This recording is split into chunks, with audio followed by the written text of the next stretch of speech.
Hello, doctor. Thanks for joining us. Can you please introduce about yourself? Hello, friends. I am Dr. Abhishek. I am MD in General Medicine, and presently I am doing a postdoctoral PhD degree in endocrinology. So, I would like to say a few words about my branch. This branch deals with diabetes, hormones, and other metabolic and obesity related lifestyle diseases. So, since I have deal with such patients, so I am in a better place to introduce the concept of carbohydrates for a healthy living. And I would like to give you some brief insights into carbohydrates today. Great. So, what we are going to discuss and cover today? So this is brief introduction regarding carbohydrates. So shall I start? Yeah, sure. Okay.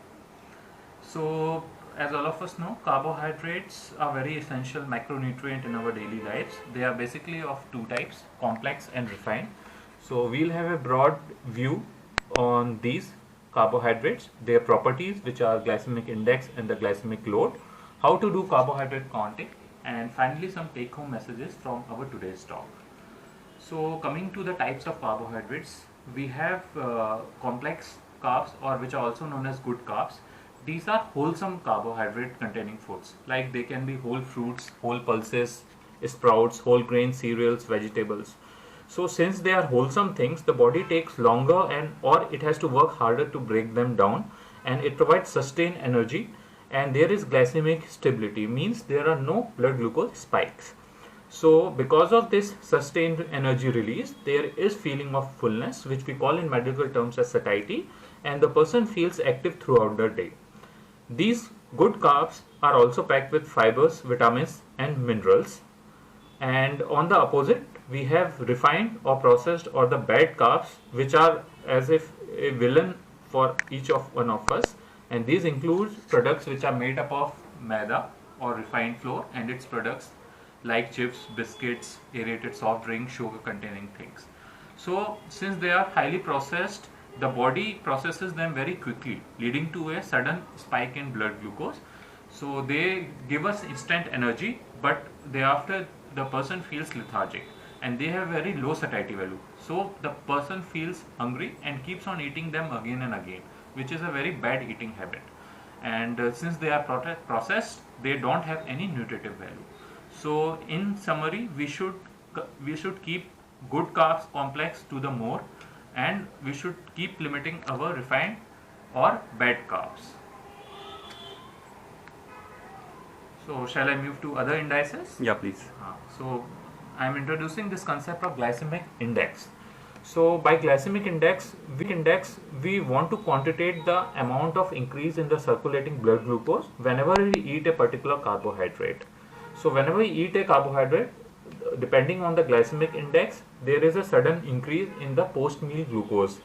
So there are different kinds of foods based on the glycemic index, and I would also like to highlight how they affect the satiety and how they affect the blood glucose spike. This is a very nice diagram. The first graph, which is a red colored graph, in the red rectangle, we can see that foods like chips, biscuits, cakes or ice creams, they are high glycemic index food. What we mean?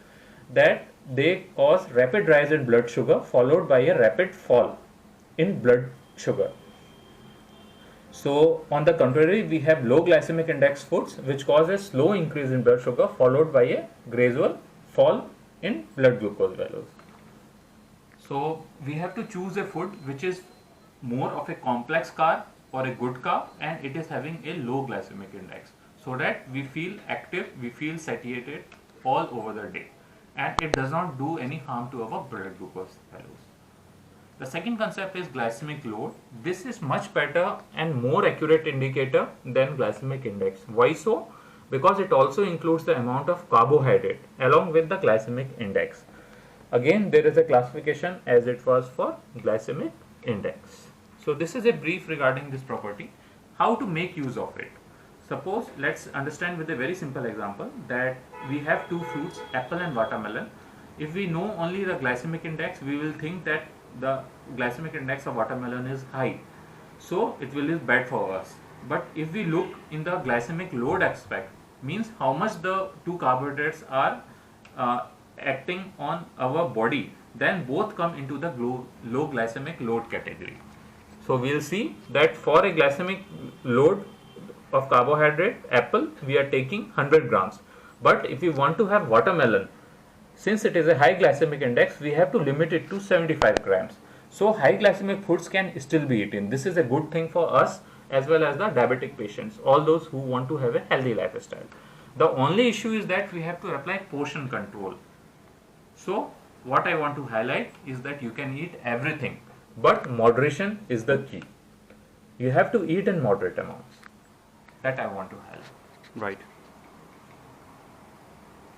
Coming to the second part of our talk, it is about carb counting.